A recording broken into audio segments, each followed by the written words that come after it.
Harish, the best academy. Hi friends, welcome to Harish academy. ఈరోజు వార్తలు నిలిచిన జాతీయ అంతర్జాతీయ రాష్ట్రీయ అంశాల గురించి, వార్తలు నిలిచిన వ్యక్తులు, అవార్డులు, పుస్తకాలు, మరి క్రీడా సంబంధిత సమాచారం ఒక్కొక్క అంశాన్ని వివరంగా తెలుసుకుందాం. ఈరోజు ఫస్ట్ టాపిక్ వచ్చేసి దేశంలోనే అత్యున్నత పురస్కారం, భారతదేశంలో అత్యున్నత పౌర పురస్కారం భారతరత్న ఈ సంవత్సరం మూడవసారి వార్తల్లోకి వచ్చింది. మూడవసారి అంటున్నాను. మొదటిసారి జనవరి 23వ తేదీన మనం డిస్కస్ చేసుకోవడం జరిగింది. జనవరి 23వ తేదీన బీహార్ రాష్ట్ర మాజీ ముఖ్యమంత్రి కర్పూరి ఠాకూర్ గారికి, జననాయక్ కర్పూరి ఠాకూర్ గారికి ఈ సంవత్సరానికి గాను భారతరత్న పురస్కారం అని చెప్పేసి భారతరత్న పురస్కార గ్రహీతగా 49వ వ్యక్తిగా వార్తల్లోకి వచ్చారు. నెక్స్ట్ ఫిబ్రవరి మంత్లో, సో ఫిబ్రవరి 3 రోజున భారత మాజీ డిప్యూటీ ప్రధానమంత్రి, బీజేపీ అగ్రనేత లాల్ కృష్ణ అద్వానీ, ఎల్కే అద్వానీ గారికి భారతరత్న పురస్కారం, భారతరత్న పురస్కార గ్రహీతగా 50వ వ్యక్తిగా వార్తల్లోకి వచ్చారు. ఆ తర్వాత మరొకసారి ఫిబ్రవరి 9th, సో నిన్నటి రోజున భారతరత్న పురస్కారం మరొకసారి వార్తల్లోకి వచ్చింది. మరొక ముగ్గురు వ్యక్తులకి ఈ పురస్కారాన్ని ప్రకటించడం జరిగింది. భారత మాజీ ప్రధాని పివి నరసింహారావు గారు, మన తెలుగు వ్యక్తి. నెక్స్ట్ భారత మాజీ ప్రధాని చౌదరి చరణ్ సింగ్ గారు, అండ్ ప్రఖ్యాత శాస్త్రవేత్త ఇటీవల మరణించిన 2023 సంవత్సరం ఇయర్ ఎండింగ్లో సెప్టెంబర్ మంత్లో మరణించిన ఎంఎస్ స్వామినాథన్ గారు. సో మొత్తానికి ఈ సంవత్సరం 5 వ్యక్తులకు దేశంలోనే అత్యున్నత పురస్కారం, దేశంలోనే అత్యున్నత పౌర పురస్కారమైన భారతరత్న వరించడం జరిగింది. ఇది గుర్తుంచుకోండి.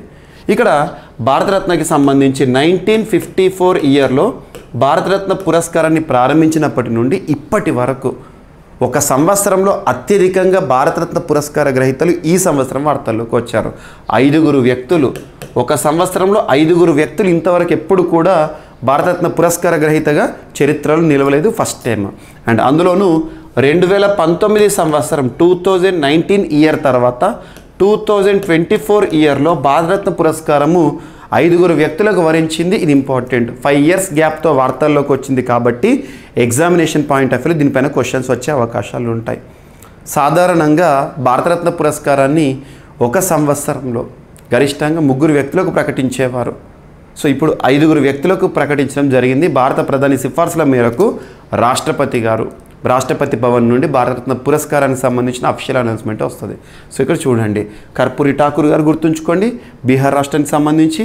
అండ్ లాల్ కృష్ణ అద్వానీ గారు, former deputy prime minister of India. And PV Narasimha Rao గారు, మన తెలుగు వ్యక్తి. అండ్ చౌదరి చరణ్ సింగ్ గారు, మాజీ ప్రధానమంత్రి అండ్ ఉత్తరప్రదేశ్ రాష్ట్రానికి సంబంధించిన వ్యక్తి. Next father of green revolution in India MS Swaminathan గారు. 5 వ్యక్తులు. మొత్తం భారతరత్న పురస్కార గ్రహీతల సంఖ్య 53కు చేరింది. ఈ పాయింట్ గుర్తుంచుకోండి. అండ్ అభ్యర్థులందరికీ నేను చెప్పేది ఏంటంటే, భారతరత్న పురస్కారానికి సంబంధించిన ప్రత్యేకతలు అడుగుతారు.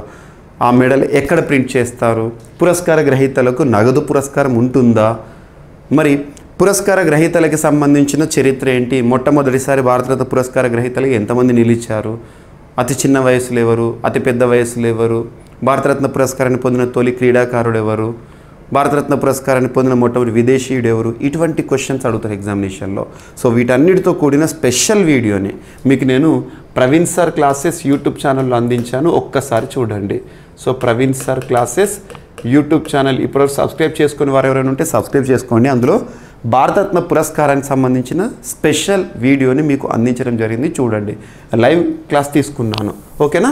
సో ఇది భారతరత్నకి సంబంధించిన అంశం. ఈ సంవత్సరం మనకి examination point of view Bharat Ratna పురస్కారం గురించి వచ్చే అవకాశాలు ఎక్కువ ఉన్నాయి. సెకండ్, పద్మ పురస్కారాలు కూడా వార్తల్లోకి వచ్చినాయి ఈ సంవత్సరం 132 మందికి. సో అవి చూడండి. ఓకేనా? అండ్ నెక్స్ట్, ఇటీవల తరచూ బద్దలవుతూ చుట్టుపక్కల ప్రాంతాలకి సమస్యాత్మకంగా మారి వార్తలు నిలుస్తున్న అగ్నిపర్వతాలు ఏవైతే ఉంటాయో, విపత్తు సంబంధిత అంశంతో వార్తలు ఇచ్చే ప్రాంతాలు ఏవైతే ఉంటాయో వాటిపైన ప్రత్యేక శ్రద్ధ చూపండి. ఈరోజు ఐస్లాండ్లోని ఒక అగ్నిపర్వతం బద్దలవుతూ వార్తల్లోకి వచ్చింది. దాని పేరు గుర్తుంచుకోండి, సిలింగర్ ఫెల్ వాల్కనో. ఇటీవల తరచూ బద్దలవుతూ చుట్టుపక్కల ప్రాంతాలకి సమస్యాత్మకంగా మారి వార్తల్లోకి వచ్చిన సిలింగర్ ఫెల్ అగ్నిపర్వతం ఎక్కడ ఉంది? సో లొకేషన్ గుర్తుంచుకోండి, సరిపోతుంది. ఐస్లాండ్. సో ముఖ్యంగా ఇటీవల కాలంలో వివాదాస్పద ప్రాంతాలు కానివ్వండి, విపత్తు సంబంధిత అంశంతో వార్తలు ఇచ్చిన ప్రాంతాలు కానివ్వండి వార్తలోకి వచ్చినాయి అంటే వాటిపైన ప్రత్యేక శ్రద్ధ చూపండి. ఎగ్జామినేషన్ పాయింట్ ఆఫ్ వ్యూలో రావచ్చు. వార్తలు ఇచ్చిన ప్రాంతాలు, తరచు వార్తలకు వచ్చిన ఎర్ర సముద్రం కానివ్వండి, ఇటువంటి బ్లాక్ సీ కానివ్వండి, ఇటువంటివి. ఓకేనా. So సిలింగర్ full. అండ్ పోటీ పరీక్షల్లో అక్రమాలకు పాల్పడితే 10 సంవత్సరాల జైలు శిక్ష విధించే మరియు ₹1 కోటి వరకు జరిమానా విధించే ఒక బిల్లుని ఇటీవల పార్లమెంట్ ఆమోదించింది.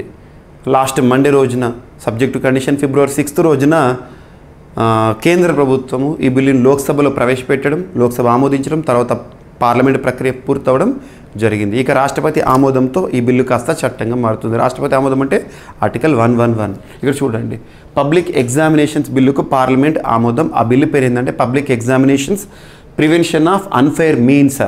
సో క్వశ్చన్ పేపర్స్ లీక్ చేసిన, అక్రమాలకు పాల్పడ్డ, ఇవన్నీ కూడా ఇందులోకి వస్తాయి. ఓకేనా. పార్లమెంట్ ఆమోదం తెలిపింది. ప్రతిపక్షాలు ప్రతిపాదించిన సవరణలు తిరస్కరించి ఓటింగ్ నిర్వహించగా మెజారిటీ సభ్యులు బిల్లుకు ఆమోదం ఇచ్చారు. ఓకేనా. అండ్ నెక్స్ట్, సో ఇటీవల వార్తల్లోకి వచ్చిన 2 రాష్ట్రాల సరిహద్దు సమస్య, అసోం మిజోరాం సీఎంల మధ్య ఒప్పందం అనేది వార్తల్లోకి వచ్చింది. సరిహద్దు సమస్య, ఈశాన్య రాష్ట్రం అంటేనే మ్యాక్సిమం మనకు బౌండరీ డిస్ప్యూట్స్ ఉంటాయి. ఈశాన్య ప్రాంతం ఎప్పుడు వార్తల్లోకి వస్తూనే ఉంటుంది. చూడండి, సో ఇక్కడ సరిహద్దు సమస్యకి సంబంధించి అస్సాం మిజోరాం సీఎంల మధ్య ఒప్పందం కుదిరింది. సో అస్సాము మిజోరాం ఈ 2 ప్రాంతాల మధ్య వివాదాస్పద ప్రాంతాలు ఏవైతే ఉంటాయో చూడండి. అవేంటంటే ఒకటి మిజోరాంకి సంబంధించి ఐజ్వాల్ అండ్ కోలాసిబ్ అండ్ మామిట్. ఓకేనా, ఇదొకటి. అండ్ మనకి అస్సాంకి సంబంధించి కరీంగంజ్ అండ్ హైలాకండి, కచ్చర్ ఈ ప్రాంతాల మధ్య వివాదం అనేది ఉంది. ఒకసారి చూడండి, అసోం మిజోరాం రాష్ట్రాల మధ్య సుదీర్ఘకాలంగా కొనసాగుతున్న అంతర్రాష్ట్ర అంటే 2 రాష్ట్రాలు. సో సరిహద్దు వివాదాలను సంయుక్తంగా పరిష్కరించేందుకు 2 రాష్ట్రాల ముఖ్యమంత్రుల మధ్య ఫిబ్రవరి 9న ఒప్పందం కుదిరింది. నిన్నటి రోజున అసోం మిజోరాం రాష్ట్రాల మధ్య మిజోరాంలోని ఐజ్వాల్, కోలాసిబ్, మమిట్ జిల్లాలు, అస్సాంలోని చాచర్, కరీంగంజ్ అండ్ హైలాకండి జిల్లాలు 164.6 కిలోమీటర్ల పొడవును సరిహద్దుగా పంచుకుంటున్నాయి. బెంగాల్ ఈస్టర్న్ ఫ్రాంటియర్ రెగ్యులేషన్ 1873 కింద 1875లో నోటిఫై చేసిన ప్రకారం ఇన్నర్ లైన్ రిజర్వ్ ఫారెస్ట్లో 509 చదరపు మైళ్ళ విస్తీర్ణం తమదేనని వాదిస్తోంది. మరోవైపు 1933లో సర్వే ఆఫ్ ఇండియా గీసిన రాజ్యాంగ సరిహద్దు ప్రకారం తమ భూభాగమే మిజోరాంలో ఉన్నదని అస్సాం వాదిస్తోంది. ఇలా ఈ 2 ప్రాంతాల మధ్య సరిహద్దు సమస్య అనేది ఉంది. దానికి సంబంధించి ఒక పరిష్కారం అనేది ఇప్పుడు చూడడం జరుగుతుంది. ఏ 2 రాష్ట్రాల మధ్య అని అడుగుతారో ఆ ప్రాంతాల పేర్లు కూడా వీలైతే గుర్తుంచుకునే ప్రయత్నం చేయండి. ఓకేనా. నెక్స్ట్ వచ్చేసి విదేశాల్లో భారత విద్యార్థుల మృతిపై కేంద్ర ప్రభుత్వం ప్రకటన చేసింది. విదేశాల్లో ఉన్నత విద్యా అవకాశాల కోసము వెళ్ళిన వారు ఎవరైతే ఉంటారో వివిధ కారణాల వల్ల మరణించడం మనం చూస్తూ ఉంటాం. వారికి సంబంధించిన గణాంకాలు, విదేశాల్లో భారతీయ విద్యార్థుల మరణాలపై కేంద్ర ప్రభుత్వం పార్లమెంట్లో ప్రకటించింది. గత 5 ఏళ్లలో విదేశాలలో 403 మంది భారతీయ విద్యార్థులు వివిధ కారణాలతో మృతి చెందారని విదేశాంగ శాఖ సహాయ మంత్రి వి మురళీధరన్ గారు వెల్లడించారు. సో 2018 నుంచి విదేశాల్లో 403 మంది భారతీయ విద్యార్థులు మృతి చెందగా అత్యధికంగా కెనడాలో 91 మంది మరణించారంట. ఇంగ్లాండ్లో 48 మంది, రష్యాలో 40 మంది, అమెరికాలో 36, యుక్రెయిన్లో 21 మంది భారతీయులు మరణించారని చెప్పేసి గణాంకాలు చెప్తున్నాయి. గుర్తుంచుకోండి 2018 నుంచి. అండ్ సైన్స్ అండ్ టెక్నాలజీకి సంబంధించి స్పేస్ రీఫార్మ్ ఇయర్గా 2024-2025ని ఇస్రో చూస్తుంది. 2023 సంవత్సరం ఇస్రో చరిత్రలోనే కాదు భారతదేశ చరిత్రలో, ప్రపంచ చరిత్రలో ఒక సువర్ణ అధ్యాయం. ప్రపంచంలోని ఏ దేశం కూడా సాధించని ఘనత చంద్రుని యొక్క దక్షిణ ధ్రువం పైన ల్యాండ్ అవ్వడం, చంద్రయాన్ 3 విక్రమ్ ల్యాండర్. సో ఇస్రో సాధించిన ఘనత ఇవన్నీ చూస్తున్నాం. ఆదిత్య L1 సెప్టెంబర్ 2, 2023 ఇవన్నీ చూస్తున్నాం. ఇక రానున్న ఇస్రోకి సంబంధించిన షెడ్యూల్ అనుకోండి. అండ్ ఈ సంవత్సరం నూతన సంవత్సరం మొదటి రోజున ఇస్రో సాధించిన ఘనత ఏంటి, ఇటువంటి అడుగుతారు. సో రాబోయే 14 నెలల్లో 30 ప్రయోగాలు చేస్తున్నామని ఇస్రో వెల్లడించింది. ఇస్రో ప్రస్తుత చీఫ్ మనకి ఎస్ సోమనాథ్ వార్ గారు. అండ్ భారత అంతరిక్ష పరిశోధన సంస్థ new space India limited, Indian national space promotion and authorisation centre, భారతదేశంలో InSpace Indian national space promotion and authorisation centre very very important, private రంగ సహకారంకి ప్రోత్సహించడం ఆధ్వర్యంలో రాబోయే 14 నెలల్లో 30 ప్రయోగాలు నిర్వహించనున్నారంట. 2024-25 ఆర్థిక ఏడాదిని గగన్యాన్ సంవత్సరంగా ప్రకటించి 7 గగన్యాన్ ప్రయోగాత్మక పరీక్షలు నిర్వహించేందుకు రచించారు. అలాగే స్కైరూట్ ఏరోస్పేస్ భారతదేశంలో మొట్టమొదటి ప్రైవేట్ రాకెట్ లాంచ్ చేసింది. స్కైరూట్ ఏరోస్పేస్ హైదరాబాద్ కేంద్రం పనిచేస్తుంది. స్కైరూట్ ఏరోస్పేస్ ప్రైవేట్ లిమిటెడ్కి చెందిన విక్రమ్ 1 TBD పేరుతో 4 ప్రయోగాలు, అగ్నికుల్ కాస్మోస్ ప్రైవేట్ లిమిటెడ్ చెందిన అగ్నిబాన్ టీబీడీ పేరుతో 3 ప్రయోగాలు చేయనున్నారు. ఇస్రో పిఎస్ఎల్వి సిరీస్లో 8 ప్రయోగాలు చేయడాన్ని లక్ష్యంగా పెట్టుకున్నారంట, గుర్తుంచుకోండి. అండ్ నెక్స్ట్ దివ్య కళా మేళా. సో దివ్యాంగులకి సంబంధించి ముఖ్యంగా భారతదేశంలో వికలాంగులు అనకూడదు, దివ్యాంగులు అనే పదాన్ని వాడాలి. ఆర్టికల్ 41 దివ్యాంగుల సంక్షేమం, వృద్ధుల సంక్షేమం, యువతకి సంబంధించి రాజ్యం సంక్షేమ బాధ్యతలు చూసుకోవాలి. రాజ్యాంగంలో article 41 directive principles of state policy part 4.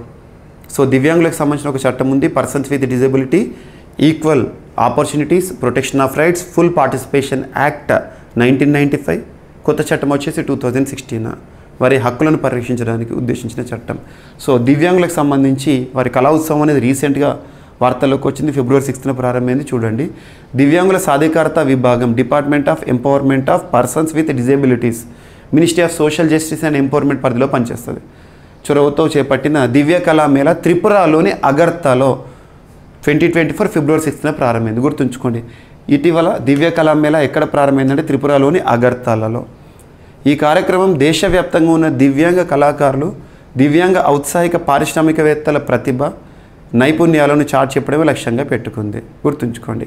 ఈ మేళా త్రిపుర ప్రభుత్వ విద్యుత్, వ్యవసాయ, రైతు సంక్షేమ శాఖల ఆధ్వర్యంలో నిర్వహించబడుతుంది. అండ్ నిమ్మకాయల నుంచి విద్యుత్ ఉత్పత్తి చేస్తూ శాస్త్రవేత్తలు, లండన్లోని శాస్త్రవేత్త వార్తల్లోకి వచ్చారు. లండన్లోని royal society of chemistry organisation శాస్త్రవేత్తలు ఇటీవల 2923 నిమ్మకాయలతో బ్యాటరీ ఎక్స్పెరిమెంట్ చేసి 2307 వోల్ట్ల కరెంటును తయారు చేశారంట. ఇందుకు గాను ఒక Guinness book of world record కూడా ఒక శాస్త్రవేత్త పేరు పైన నమోదైంది, షైఫుల్ ఇస్లాం, గుర్తుంచుకోండి. నిమ్మకాయల నుంచి విద్యుత్. అండ్ నెక్స్ట్ తెలంగాణ రాష్ట్రానికి సంబంధించి ఓటర్ల జాబితా. మనందరికీ తెలుసు, భారతదేశం అత్యున్నత చట్టమైన రాజ్యాంగంలో 15వ భాగం ఆర్టికల్ 324 నుండి 329 ఎన్నికలకు సంబంధించిన అంశాలను ప్రస్తావిస్తుంది. అకార్డింగ్ టు ఆర్టికల్ 324 కేంద్ర ఎన్నికల సంఘం ఒక రాజ్యాంగబద్ధ సంస్థగా పనిచేస్తుంది. ప్రస్తుతం ఎలక్షన్ కమిషనర్గా, చీఫ్ ఎలక్షన్ కమిషనర్గా రాజీవ్ కుమార్ గారు విధులు నిర్వర్తిస్తున్నారు. కేంద్ర ఎన్నికల సంఘం అనేది 1+2 బాడీ భారతదేశంలో ఎన్నికలు నిర్వహిస్తుంది, సార్వత్రిక ఎన్నికలు కానివ్వండి, అండ్ ఓటర్ జాబితాను ప్రకటిస్తుంది. భారతదేశంలో according to article 326 of Indian constitution vote హక్కును రాజ్యాంగ హక్కుగా కల్పించడం జరుగుతుంది. మరి ఇప్పుడు తెలంగాణ రాష్ట్రానికి సంబంధించి, గతంలో మనం ఏపీకి సంబంధించి చూస్తాము, భారతదేశానికి సంబంధించి చూస్తాము, తెలంగాణ రాష్ట్రానికి సంబంధించి తెలంగాణ రాష్ట్రంలోని ఓటర్ల సంఖ్య ఏంటో చూడండి. రాష్ట్రంలో ఓటర్ల సంఖ్య భారీగా పెరిగింది. అసెంబ్లీ ఎన్నికల నాటితో పోలిస్తే తాజాగా 4.34 లక్షల మంది పెరిగారంట. లోక్సభ ఎన్నికల దృష్ట్యా చేపట్టిన ఓటర్ల జాబితా ప్రత్యేక సవరణ ప్రక్రియ పూర్తయి తుది జాబితా అనేది విడుదలైంది. రాష్ట్రంలో 3,30,37,113 మంది ఓటర్లు నమోదయ్యారట. అందులో మహిళలు 1,64,47,132 మంది. పురుషుల విషయానికి వస్తే పురుషులు అండ్ మహిళల విషయానికి వస్తే 1,65,87,244. అండ్ పురుషుల సంఖ్యనేమో 1.64 crores, మహిళల సంఖ్యనేమో 1.65 crores. మహిళల సంఖ్య ఎక్కువ ఉంది. పురుషుల కన్నా మహిళలు దాదాపు 1.4 lakhs ఎక్కువ మంది ఉన్నారంట, గుర్తుంచుకోండి. ఓకేనా. అండ్ ఇటీవల తరచూ ఖేలో ఇండియా గురించి మనం చూస్తున్నాం. ఖేలో ఇండియా పైన క్వశ్చన్ లేకుండా క్వశ్చన్ పేపర్ ఉండదు, ఆ పాయింట్ గుర్తుంచుకోండి. రీసెంట్గా ఖేలో ఇండియా యూత్ గేమ్స్ తమిళనాడులో పూర్తయింది. Mascot, Veeramangai. Khelo India winter games అనేవి రీసెంట్గా ప్రారంభమైన లడఖ్లు జరుగుతున్నాయి. షీనేషియా అనేది మస్కట్. ఇవన్నీ చూడండి. ఇక్కడ అబ్జర్వ్ చేస్తే ఖేలో ఇండియాకి సంబంధించి రీసెంట్గా 2024 ఖేలో ఇండియా యూనివర్సిటీ గేమ్స్ వార్తల్లోకి వచ్చినాయి. ఈసారి ఆతిథ్య రాష్ట్రం అస్సాం February 19న ప్రారంభం కానున్నాయి. ఖేలో ఇండియా యూనివర్సిటీ గేమ్స్ మస్కట్ని నిన్నటి రోజున హిమంత బిశ్వ శర్మ గారు లాంచ్ చేశారు. మస్కట్ పేరు ఏంటి అంటారు?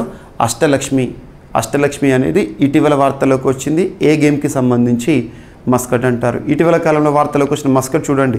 37th నేషనల్ గేమ్స్ మస్కట్ మోగా. ఖేలో ఇండియా పారా గేమ్స్ మొదటిసారి జరిగినాయి 2023 డిసెంబర్లో. మస్కట్ వచ్చేసి ఉజ్వల. అండ్ 2024 జనవరి మంత్లో తమిళనాడు రాష్ట్రంలో జరిగిన Khelo India youth games 6th edition.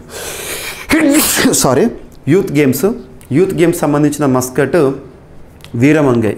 Khelo India winter games 4th edition ఇటీవల వార్తల్లోకి వచ్చినాయి. మస్కట్ వచ్చేసి షీనేషియా మంచు చిరుత. ఇప్పుడు ఖేలో ఇండియా యూనివర్సిటీ గేమ్స్ ఎక్కడ వార్తల్లోకి వచ్చినాయి అంటే అస్సాంలో ప్రారంభం కానున్నాయి. సో మస్కట్ వచ్చేసి అష్టలక్ష్మి, గుర్తుంచుకోండి, పేర్లు గుర్తుంచుకోండి. సో ఇవి ఫ్రెండ్స్ ఈరోజు వార్తలు నిలిచిన అంశాలు. ఒకసారి ర్యాపిడ్గా చూస్తే భారతరత్న పురస్కార గ్రహీతలుగా ఈ సంవత్సరం గరిష్టంగా 5 వ్యక్తులు వార్తల్లోకి వచ్చారు. అండ్ సిలింగర్ఫెల్ అగ్నిపర్వతం ఇటీవల బద్దలవుతూ వార్తల్లోకి వచ్చింది. అండ్ పోటీ పరీక్షలు అక్రమార్కులకు చెక్ పెట్టడానికి కేంద్ర ప్రభుత్వం తీసుకొచ్చిన బిల్లు పార్లమెంట్ ఆమోదము. సో వార్తలు నిలిచిన అస్సాం మిజోరాం సరిహద్దు సమస్య పరిష్కారము. విదేశాల్లో భారతీయ విద్యార్థుల మృతిపై గణాంకాలు. అండ్ స్పేస్ రీఫార్మ్ ఇయర్గా 2024-2025గా ఇస్రో చెప్పడం జరుగుతుంది. దివ్య కళామేళా త్రిపురలోని అగర్తలలో. అండ్ నిమ్మకాయల నుంచి విద్యుత్ ఉత్పత్తితో లండన్ శాస్త్రవేత్తలు వార్తల్లోకి వచ్చారు. తెలంగాణ రాష్ట్రంలో గణనీయంగా ఓటర్లు పెరుగుతున్నారు. అండ్ నెక్స్ట్ వచ్చేసి university games, Khelo India university games Muscat Ashtalakshmi. So ఇవి ఫ్రెండ్స్ ఈరోజు వార్తలు నిలిచిన అంశాలు. మిస్లేనియస్ అంశాలను మిగిలిపోతే రేపటి క్లాస్లో జోడించి మరొకసారి నేర్చుకుందాం. రేపు కలుద్దాం. Thank you.